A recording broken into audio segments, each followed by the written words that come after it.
All right, so let's make a formal introduction for our listeners.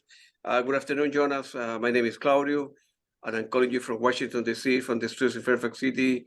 We're very humble, grateful that Jonas Reingold accepted our invitation to the show. Jonas, welcome to the show, man. Thank you for having me. No problem.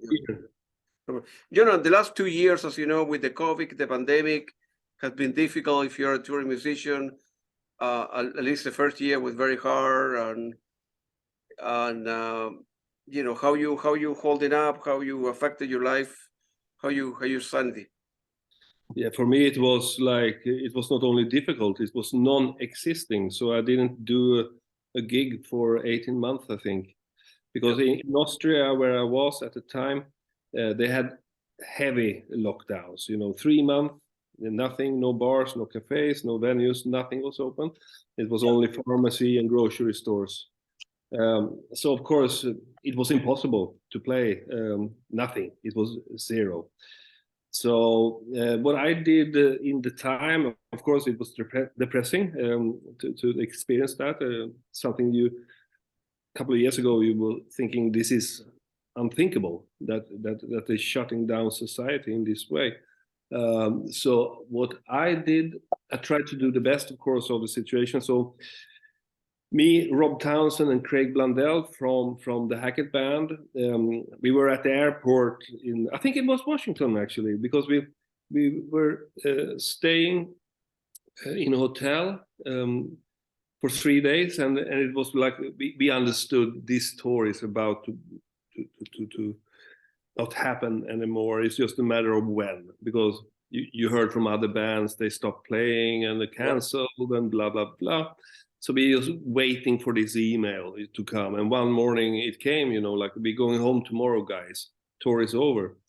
So of course it was a tragedy for all of us, not only financially but also spiritually. Just going into this void of not knowing what's going to happen. So we sat at the airport and discussed waiting for the flight home. And we said, let's do a Corona project.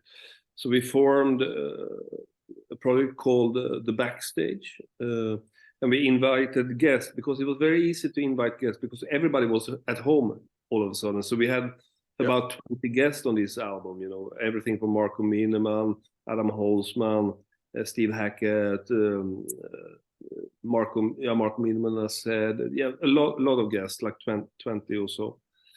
Roine Stolt from the Flower Kings, Tom Brislin from Kansas. So we put that project together, and we did it fairly quickly.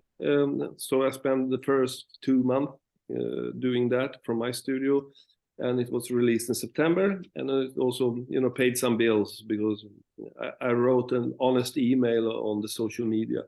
I did an honest post on social media telling the situation. This is shit. I cannot put food on the table. No money will come in. So you guys who has jobs gotta help us if you want music in your life. So I think the world was very, very, very generous. Helped us a lot. So that makes us go through the first 6 months or something of the lockdown. And then me and Andy Tilson from Tangent formed a project called TRT, Tilson Reingold Tirante. It was an Italian project, sang in Italian. So we did that, and then I also did some recordings. I recorded for the Flower Kings, some other things as well. So I kept my kind of head above water during the first year. And then I got a little bit of help from the government as well, the government of Austria. Not much, but they paid some bills. Yeah. So, yeah.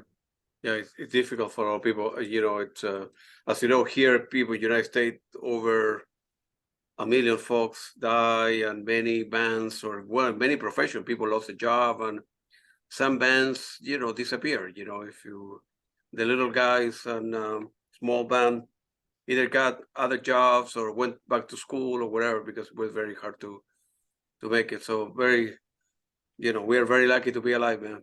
Yeah. And when I talk to people about it, that even though the situation was absolutely horrible, but I managed to make it through those 18 months, you know, even though no money was coming in. And, you know, of course, I had some savings. So I was like plus minus zero when the pandemic was over, you know. And then you just have to spit in the hands and start over again, you know. What can you do? Yeah. Let's go back to the beginning. Were you born like in a musical family? Or how old were you when you perhaps began taking guitar lesson, piano lesson, or before you went to the bass guitar? Yeah, I was born in a kind of cultural musical family. My father played a little bit of accordion, a little bit of upright bass. On my mother's side, my grandmother was a singer in the church choir, and my grandfather on that side, he built like musical instruments such as violin, guitars, and stuff. So every music always been present in my family. And culture, and my father was a journalist, so you know everything that he wrote a few books. So this kind of upbringing, you know, they were very supportive. When I said like I will try to go professional with my music at age 15, 16. So they were very supportive there. You follow your heart, do what you can, you know, practice a lot. It's a tough business, competition is stiff. But I went for it. And before that, I played violin for a few years. I started at age 8. And then I started to play guitar around 12. I had a band actually as a guitar player.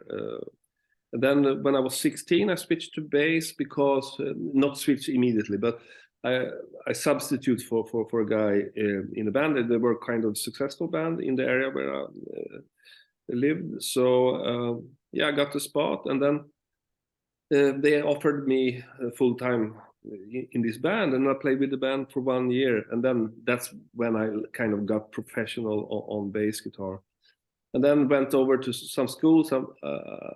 I studied music about 8 years and got a master's degree 94 after 4.5 years in the university. So yeah, and from that day on, when I graduated, I said like, okay, I will not teach. I will try to be a musician. And I freelanced during the whole 90s, did all the theater, West Side Story, all kinds of production. I played with the musical Kristina from Duvemåla, which was written by Björn and Benny from ABBA. So that was kind of an experience. That show went on for 2.5 years, and we were 2 bass players sharing that job.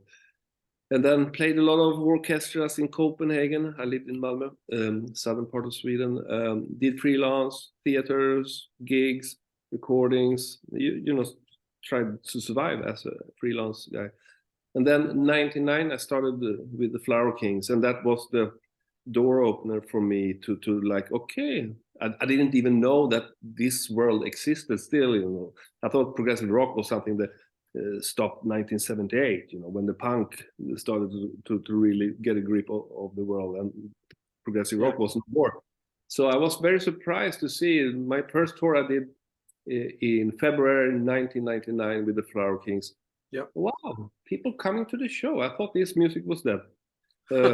Yeah, and it's really wow, you know, because as a kid I listened to this music because Genesis and Yes and all that was contemporary music. We didn't think of it like progressive rock or anything. It was just part of the music that existed in the 70s and a bit into the 80s.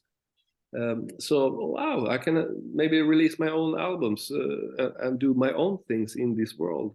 So I started to do records with my own band, Karmakanic, for example.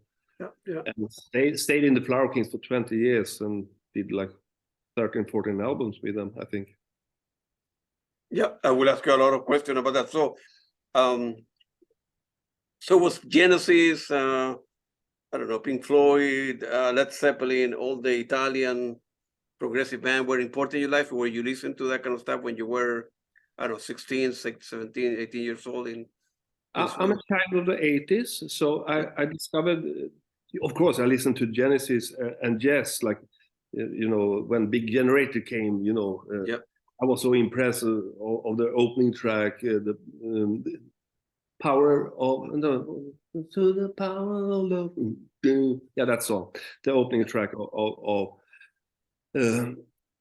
but that was like commercial music.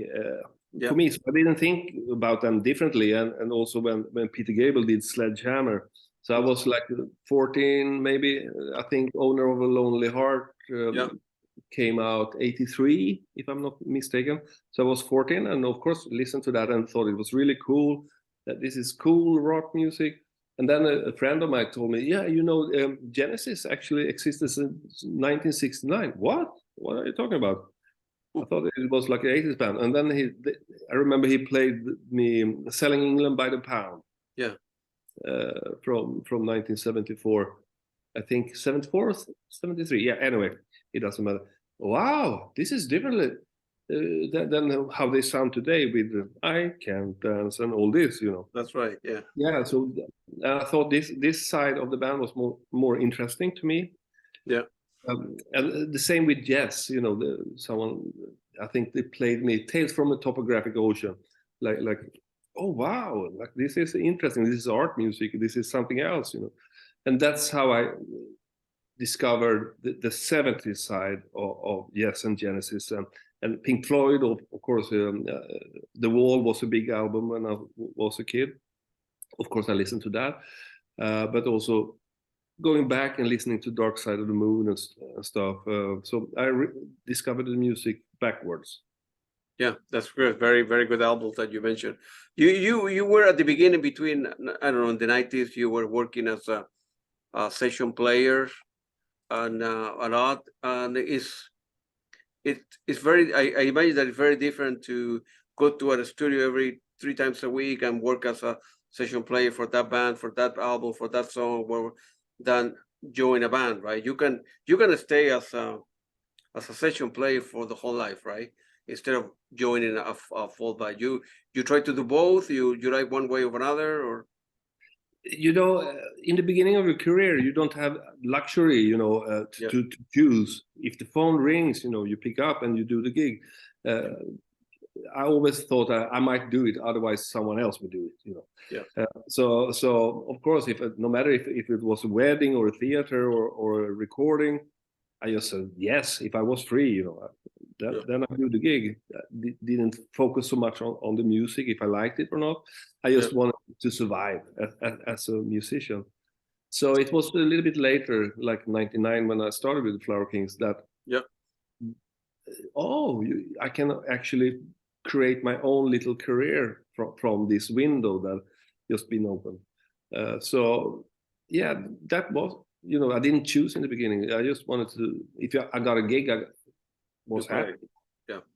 You have, some bills to pay. You want to get out of the house, rent your own flat, and you need money coming in, like everybody else. Yeah, like everybody else, musicians doesn't hold a free card against bills and stuff, So yeah, everybody to do. See, before we talk about the Flower King, you were with I think with a metal group called the Poodles. Is that correct?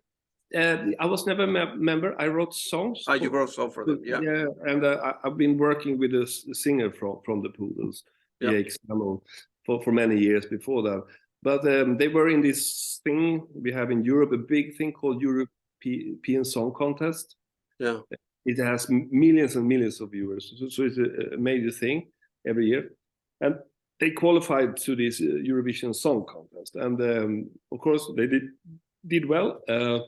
And they asked we need songs. So I wrote songs. And I was lucky that they asked me, because all the songs I wrote for them became singles. Yeah. And I got a few gold albums for that. And so that was a good time to also understand that songwriting can be profitable. You write a song in 30 minutes and you can live off that a year if you're lucky. Yeah. So it's for you. So that it was opportunity to be a songwriter, have a single, have some money coming in, and then also play as a musician. Without writing lyrics or both. I did a lot of metal things in the 90s. We had like almost like a hard rock metal factory designed for the Japanese market. So we did a lot of albums under different names, the same players. We just faking it, and I was called something else, and just to do a variation of the bands. It was like a factory, because they were screaming for this melodic heavy metal in the 90s in Japan. So it was easy money for us, and it was fun, to do that. So we did like 10-15 albums or something like that for the Japanese market. Good. Not well known in the rest of the world, but in Japan they sold quite well. Good for you, man. Happy for you. And then in 1999 you joined Flower Kill. Feel free to elaborate. I have several questions about Flower Kill. Feel free to elaborate. How was at the beginning you guys record a lot of different albums and so forth. So feel free to, at the beginning, how was to join the Flower Kings? I love the band. They're very well band. So I was happy. I got asked because I knew the drummer from Flower Kings. He was the drummer in many of the metal projects I did in the 90s. So he asked me if I wanted to join the band, and I said, I listened to 2 albums of them, and I said, this is great music. Of course I want to join. So I did the first tour in February 99 with them, shorter, like it was maybe 20 dates throughout Europe. And I understood, they're actually a small market for this music, and they had a following, so that was cool. So I stayed in the band, and we just recorded. My first real recording with the band was an album called Space Revolver, year 2000. And then we also, the record after that was Rainmaker, and then we did, that put me kind of on the map, an album called Unfold the Future.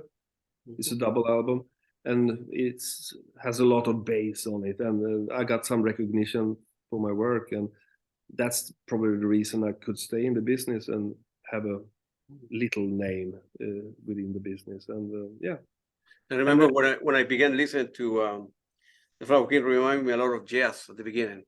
The strong influences from many bands from the 70s, and that's where the heart of the band resides, I would say.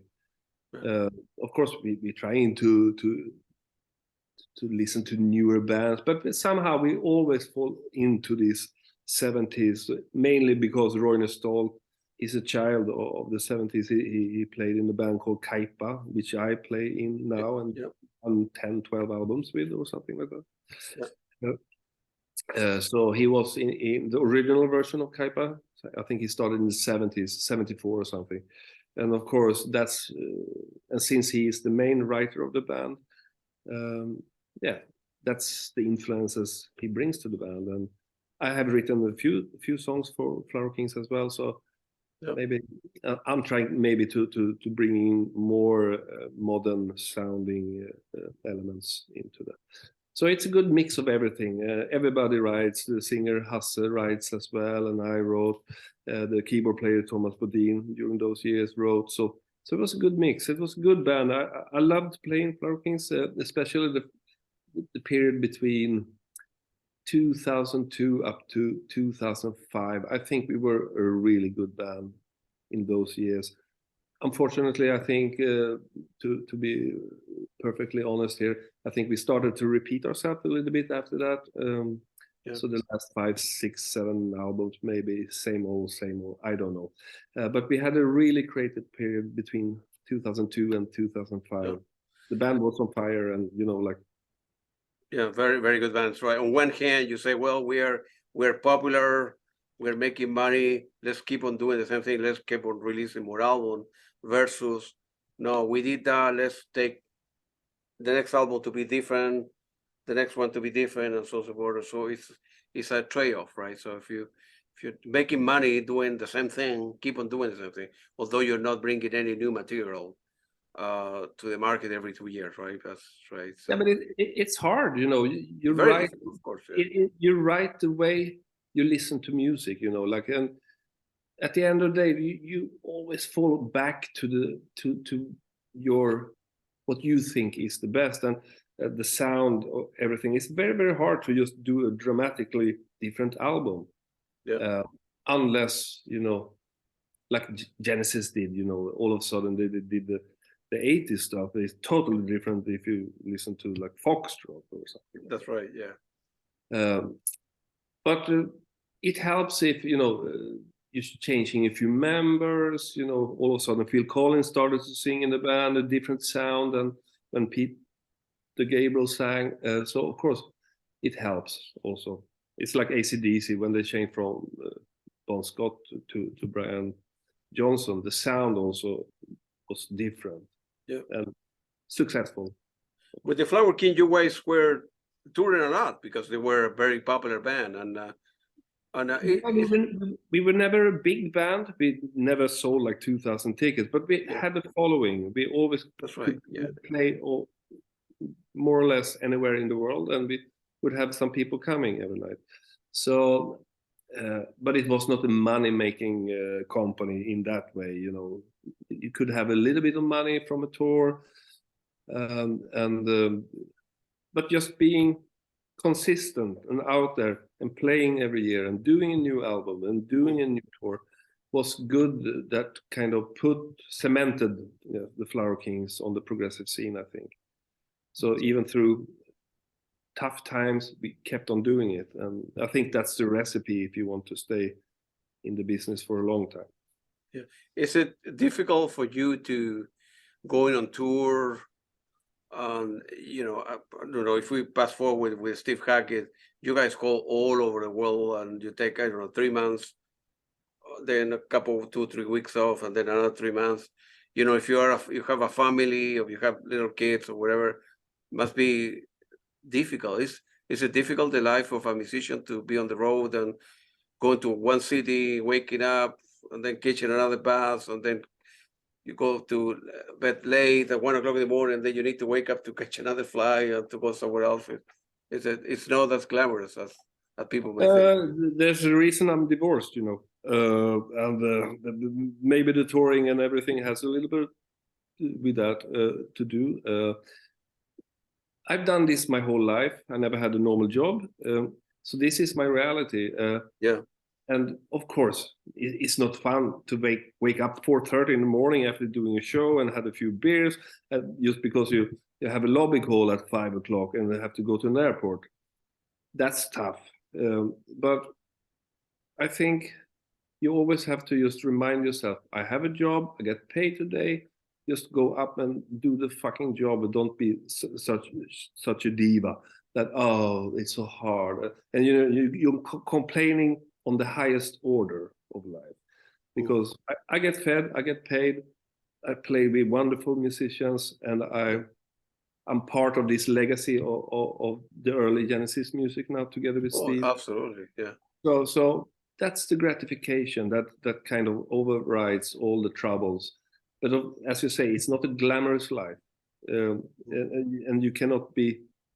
You have to be quite tough to manage to not freak out, especially a year like this, when I think we've been out 150, 160 days this year with Steve Hackett. Yeah. And some days you just want to puke, you know, I'm not doing this anymore.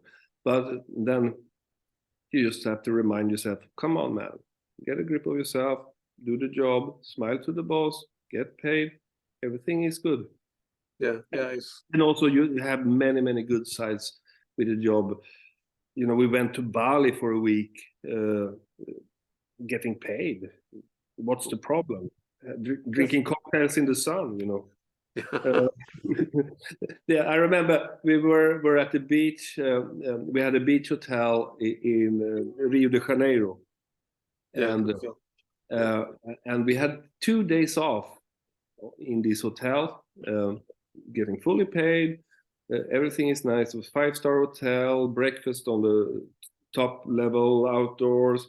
So I remember I had a nice breakfast there, you know, blah blah blah. Walked 50 meters across the road, and there is Copacabana, and just started to swim and said thank you, Steve Hackett. Of course, yeah. Steve Hackett and the whole band, not just Steve, but yourself and Amanda and Nat and all those guys. They're getting better with age. I mean, Steve Hackett, in my opinion, right? I've seen Steve and I don't know, like 10, 15 times already, and I'm going to be seeing him another 2 times next year again. The guys play better and better, and you guys as a band play very well together, and it's a very good show. I mean, it's amazing, you know. Yeah, I think it starts with everyone is doing it for the sake of the music. That's always in the first room. Yeah. It's not the stardom, it's not the money, it's not the traveling and see the world. It's about the music. So if everybody is focused on that, this is why we do it. We're carrying a legacy of popular music when we're doing the Genesis Revisited shows. And it's loved by people in the world. Never forget that. And we just have to have that in the first room and do it for the music. So everybody is very serious about the music. We practice a lot before studying the material, before we meet up for rehearsals. And I think Steve also feels that, you know, that the rest of the band is really, really focused. So he also have to be focused. And so I think it's just the effect of everybody is gaining the top of the game. From each other.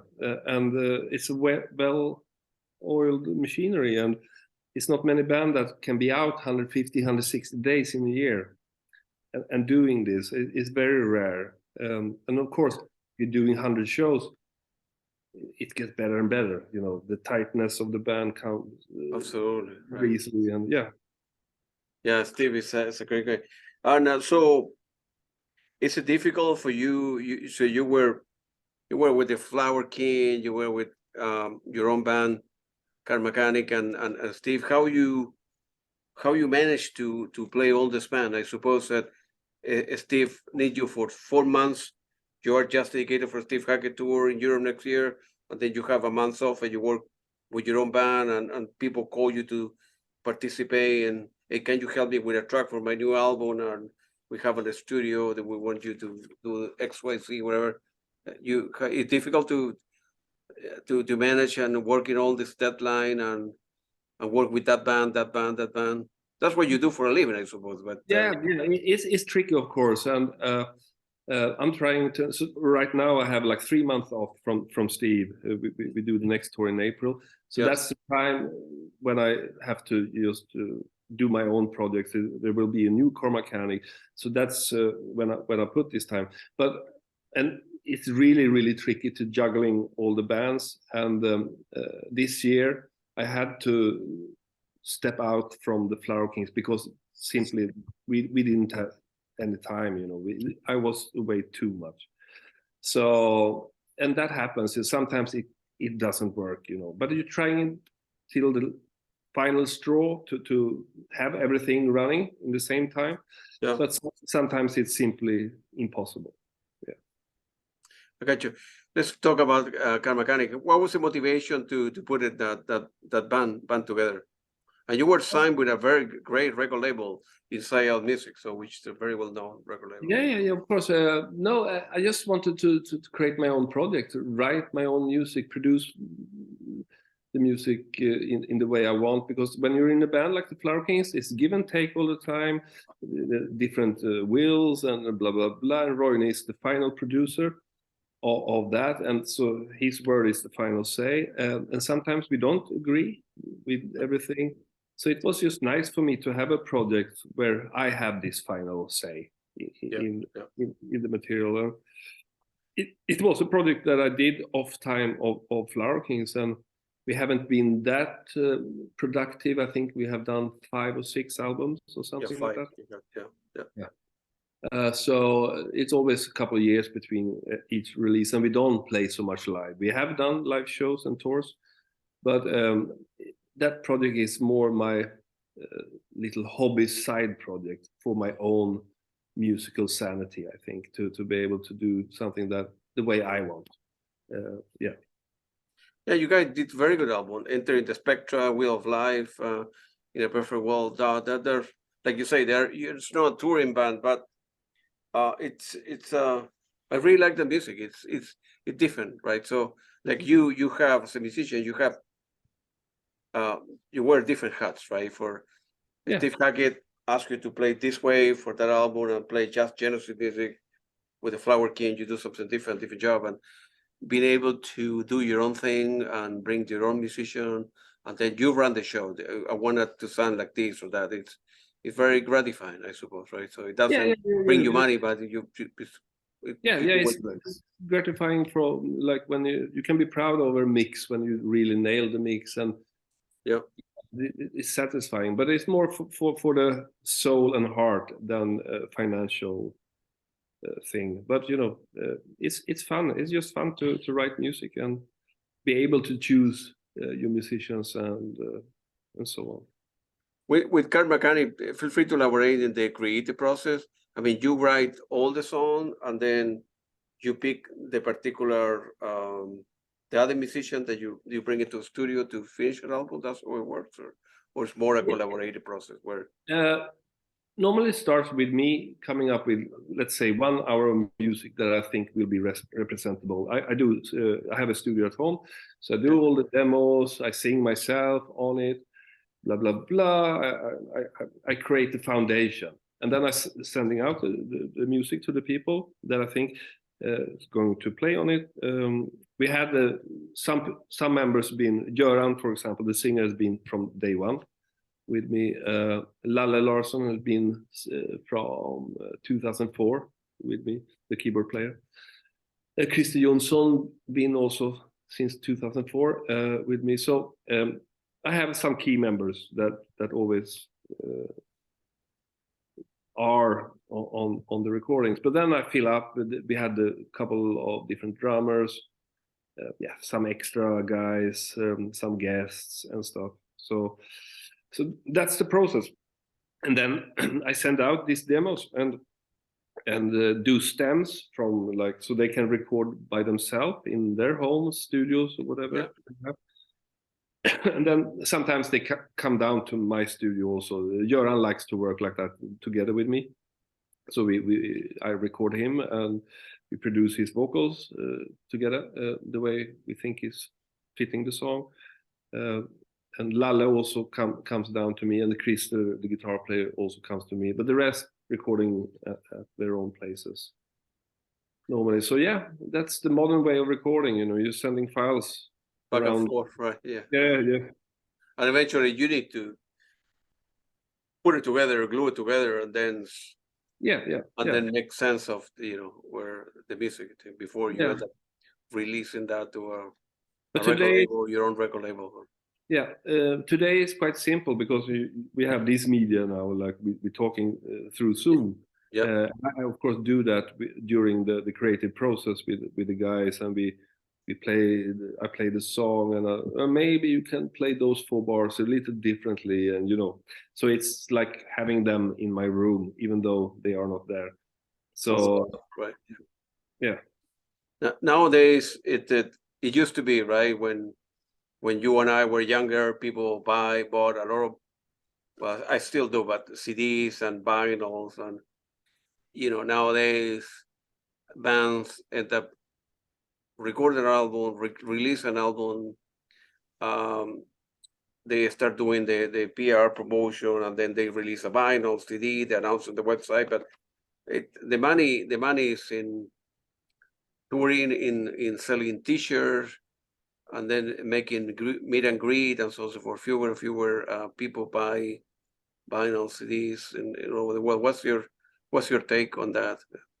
Yeah, I miss the good old days, of course, because it was very clear, as you say, you produce an album and you could sell it, and that's the way people got the music. Today, so many different ways to get the music. It's YouTube, Spotify, all the streaming services.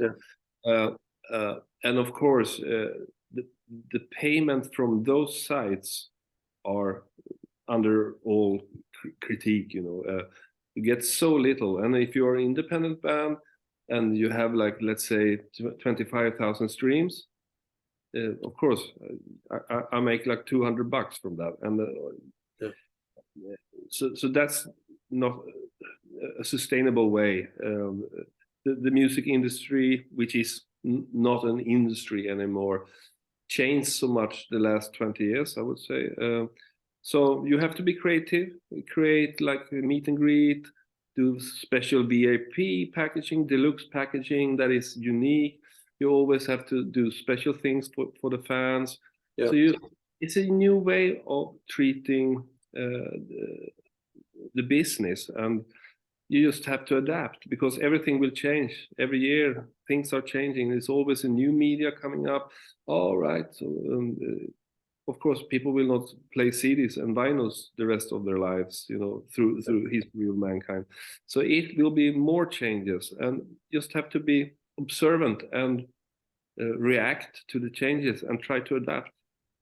Yeah. I mean, in my case, I'm old-fashioned, so I have a huge music collection, CDs, vinyl, Blu-ray, because I like to touch things. Yeah. You know? And luckily, our audience is also older, and they share the same philosophy as you. So if you look at the audience of a Steve Hackett concert, you know, I call them drip and diapers. You know, they come straight from the hospital and sit there. But you know, we are very grateful because they actually spend money on the music, and they buy the CDs or the vinyl. Exactly, yeah. Because they like to have it, own it, you know. You know, my son, who is 19, right? He listened to a lot of music because I have a lot of music at home, and but you know, they were born with the internet, and you know, if he's not used to the vinyl CDs, he played, but not that much. And then nowadays kids go to Spotify or download stuff, listen 10 seconds or track. No, I don't like it. Next 15 seconds, I don't like it. 15 seconds. So it's kind of difficult, a different way, I suppose, to consume a product. You know, it's yeah, but the old a concept, from a conceptual point of view, it's more difficult today, because if you listen to Dark Side of the Moon or The Wall, it was a concept. You couldn't. Of course, you need to listen to the whole thing. Yeah. You cannot take out one single song. You know, like you have to listen to the whole thing. You know. Yeah. And that made the product, and it is not like that anymore. It's more song driven, and you have to have like many killer songs instead. It's just different, and but still people appreciate, you know, we always in Flower Kings, for example, we always had like 20-30 minutes long songs. And a lot of people still like that and appreciate that and have the patience to listen through the whole piece. You know. Got it. Then you end up working another great band that I don't know why it disappeared, right, or what they didn't do, but The Sea Within.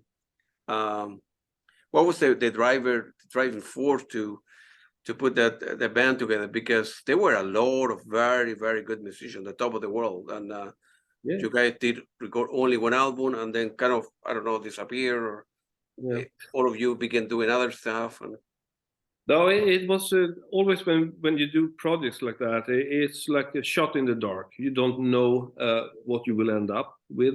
So it started out with me and Roine talking. We should do like a super group, you know, like hand-picked musicians that we think could contribute to this project in a good way, also with strong names and everything. So we had a talk with Thomas Waber from Inside Out, and we decided, okay, let's go. Let's do it. Who should be in the band? Blah blah blah. We had Marco Minnemann, we had Daniel Gildenlöv from Pain of Salvation, we had Casey McPherson from Flying Colours, and Tom Brislin from Kansas and Meatloaf and all those. So yeah, it was a shot in the dark, and we started to write songs, and it started out good in the beginning, but at the end of the production, Daniel Gildenlöv couldn't cope really with the material, and he was very honest, and he went publicly with that as well. So it's no secret that no, I cannot be in this band. I don't share the musical values this project ended up in. So he left the band before the record was even done. so we had to bring in Casey McPherson to sing the last tracks. So and it was tricky. That was not a good start for the band. The lead singer is leaving the band even before the band has put anything out.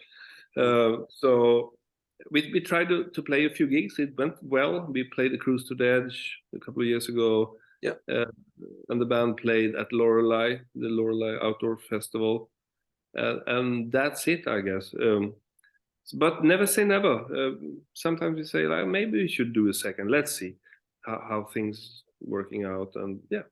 Because it's a very, very good album. And I don't know, easy for me to say, but if I had been the manager of the Inside Out, I would have tried to find, another person who can sing the music, and then try to put the band together again to, test the water and perhaps release a second album and do a little bit of touring to see what's happening. But at the same time, you're playing with that many bands.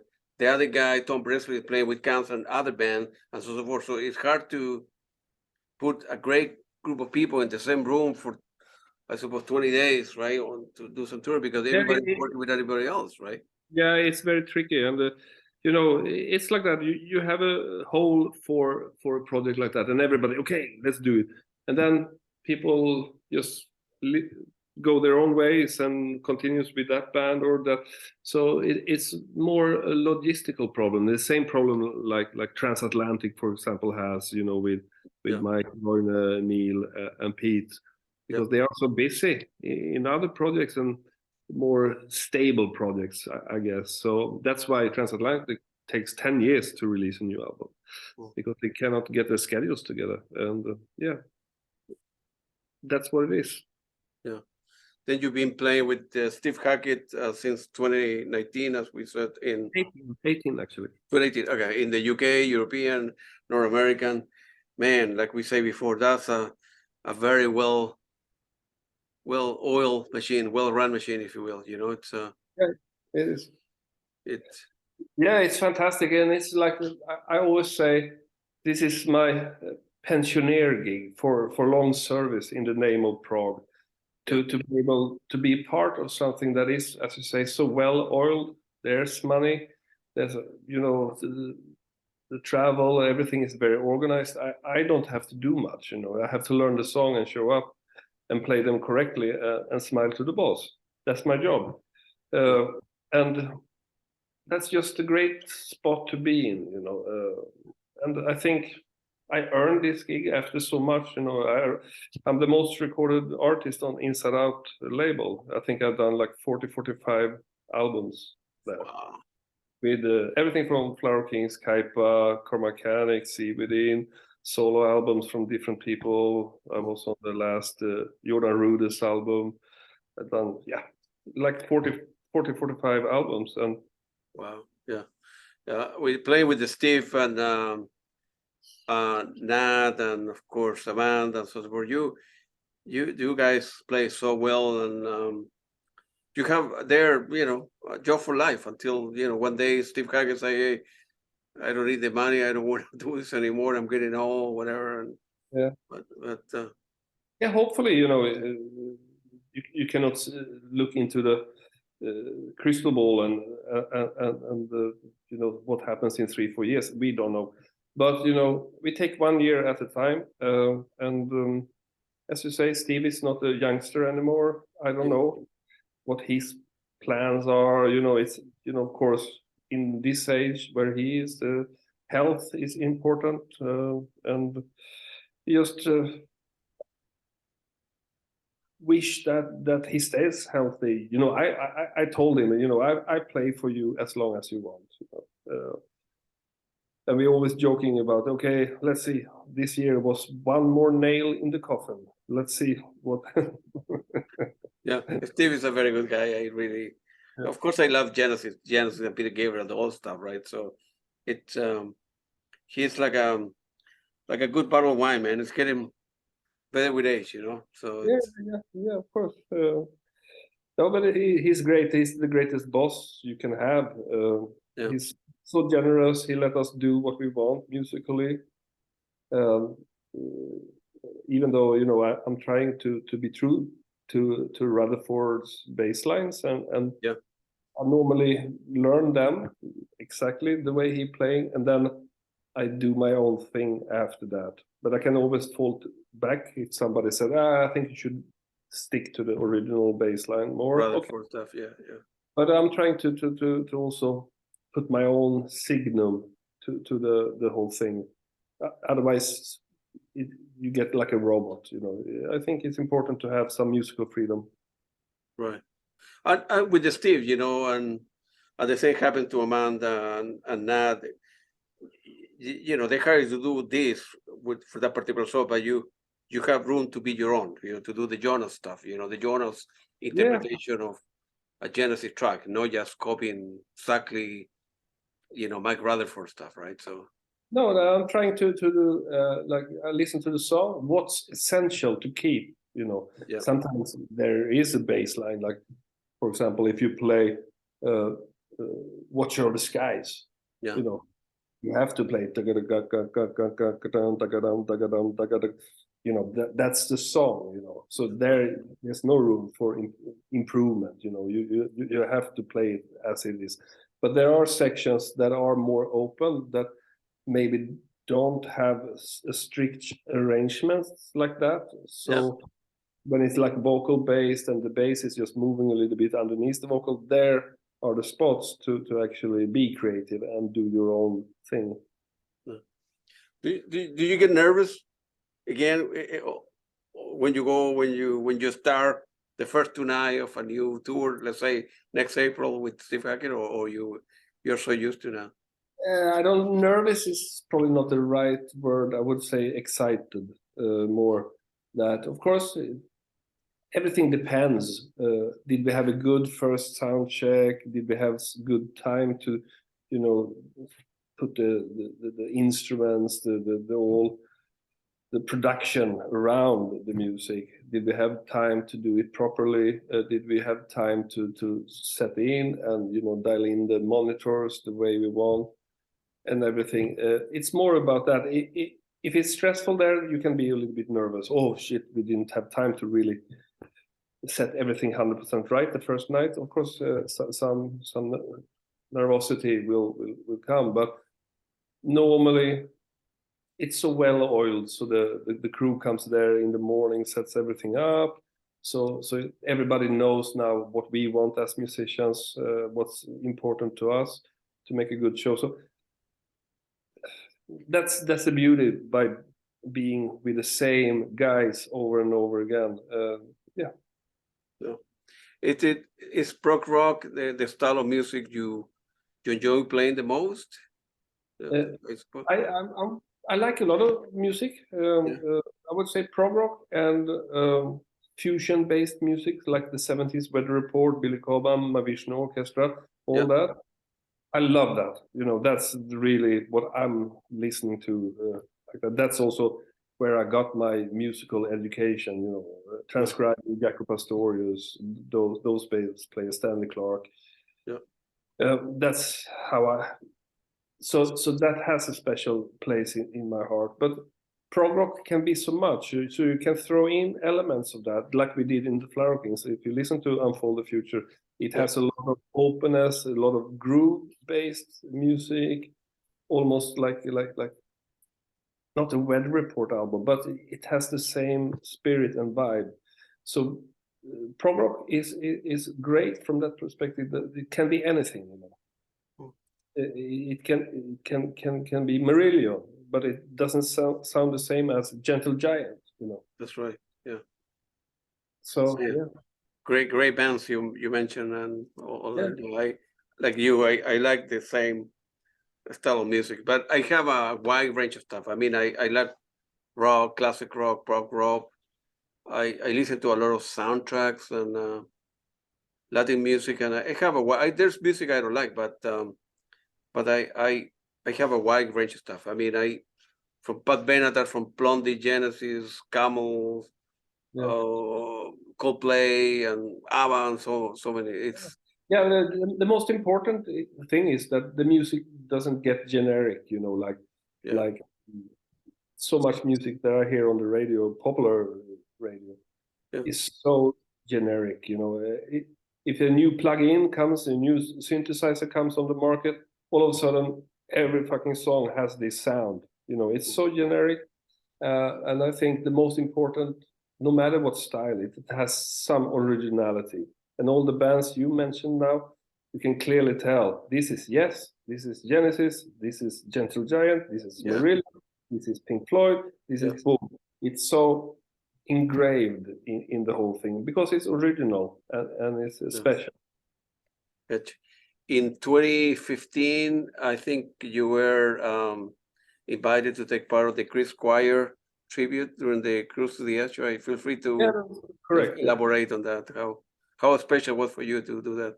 Yeah, of course. Chris is a big hero for me. I met him a few times before he died, and he's a strong influence on who I am as a musician. Yeah. And just to be asked to be part of this was honoring.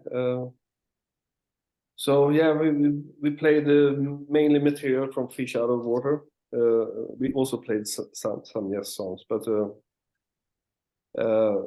we were basing the concert on that, and it was great. I did the song together with a Marillion singer, and yeah, fantastic. It was Neil Morse on keyboards and Ryo Okamoto, and of course Mike Portnoy on drums. Yep.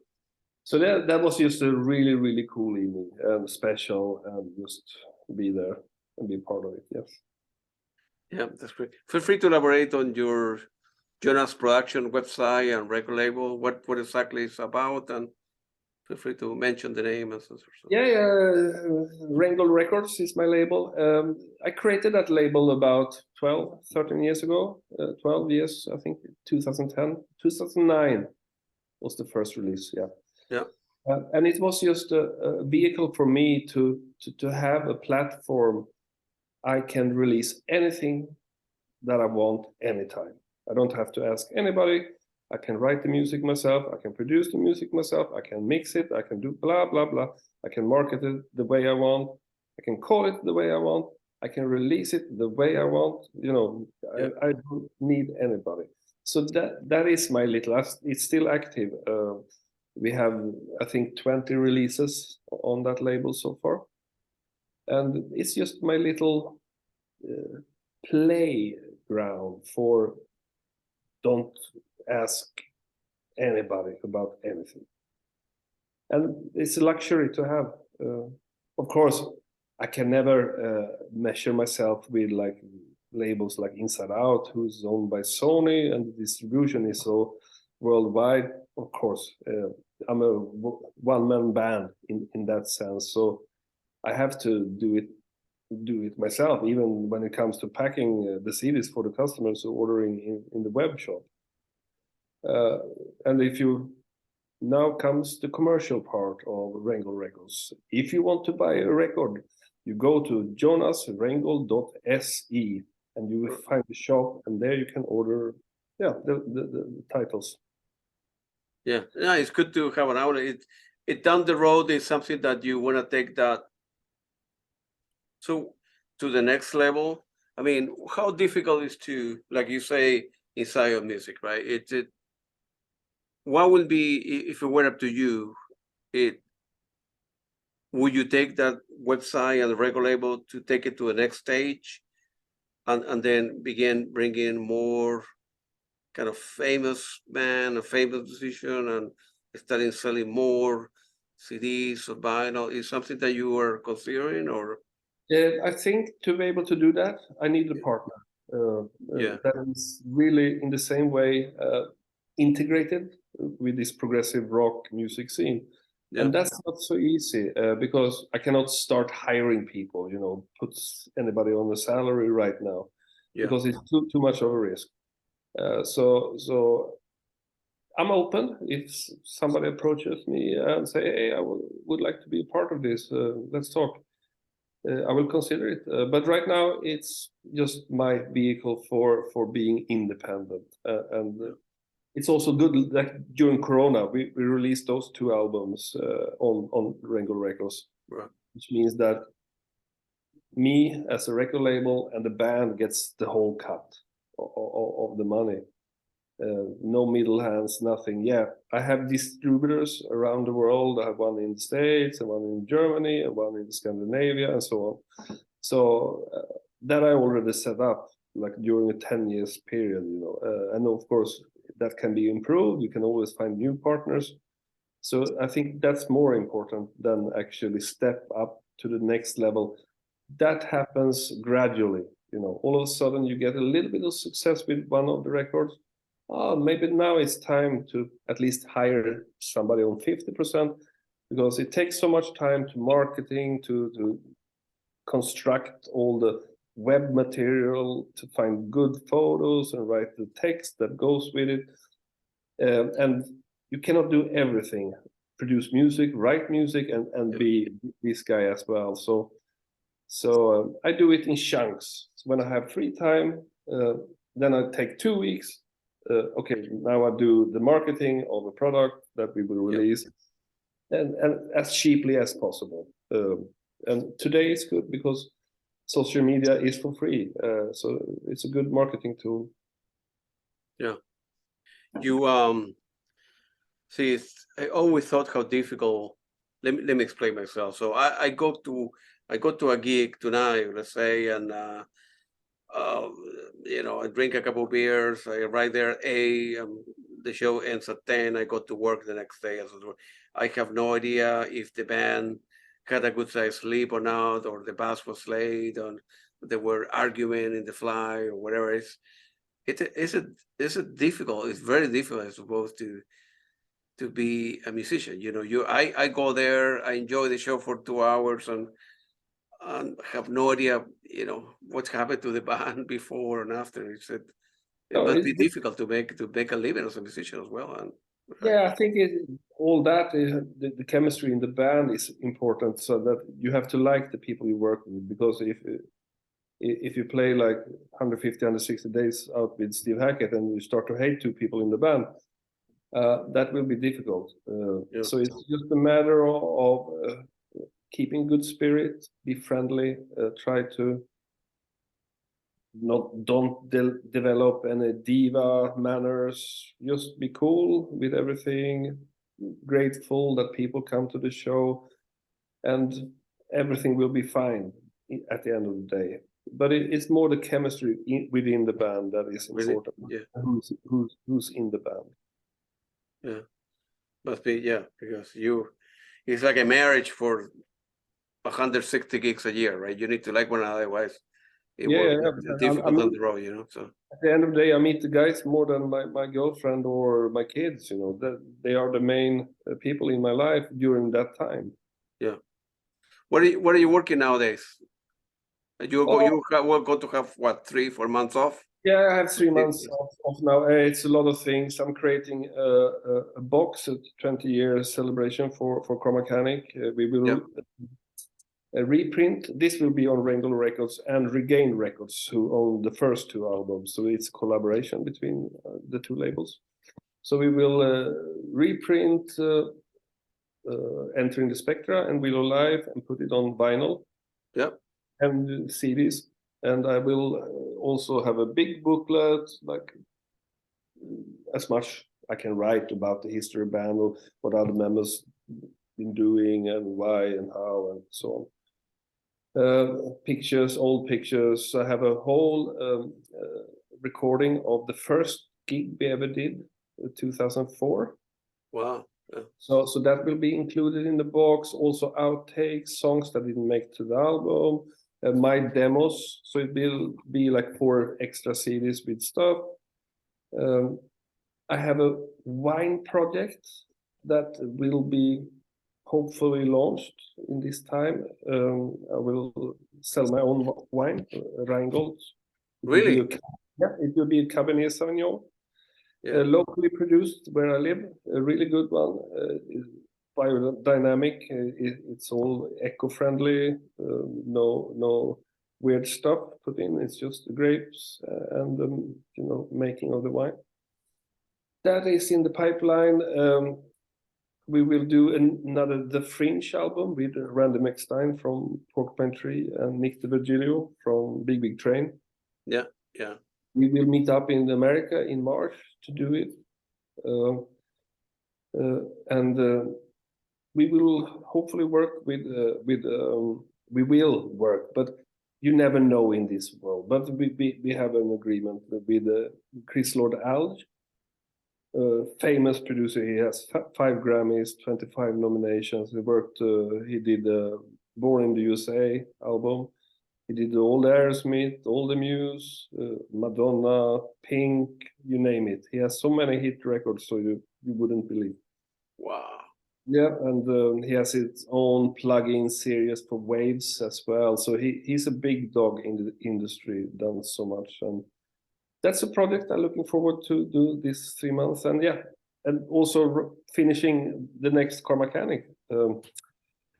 I have about 40 minutes composed, so hopefully I will be able to finish the composing side of that and start to send out files. So yeah, I have a lot of things to do actually. Yeah, right. Good for you, man.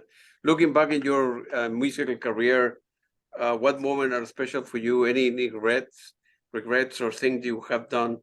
It's easy to look in the past and say, well, I should have done this or that. But anything you think you could have done differently, or you're happy with how things turn out? My philosophy is like that. During a lifetime as a human being, you will stand at the crossroad for 4 or 5 times, when the decision you're making here and now is a decision that will influence the rest of your life. Yeah. And my first crossroad I stood in front of was when I was 21 years old. I got accepted to the University of Malmö to start my education. It was only 2 spots, so it was special to get one spot. It was over 100 people applying for them, and I got it. Of course, I got flattered by that. But in the same time, I wanted to go to America and study music in New York City, in Manhattan. They had a school back then called New School, with great teachers to go deep into the jazz. And okay, I chose the university because it was more secure. I got a paper that I educated, yada yada, everything like that, and also to kind of make my parents happy, because I could tell them, okay, I will have a master degree, I will go to the university, you can be calm about my future.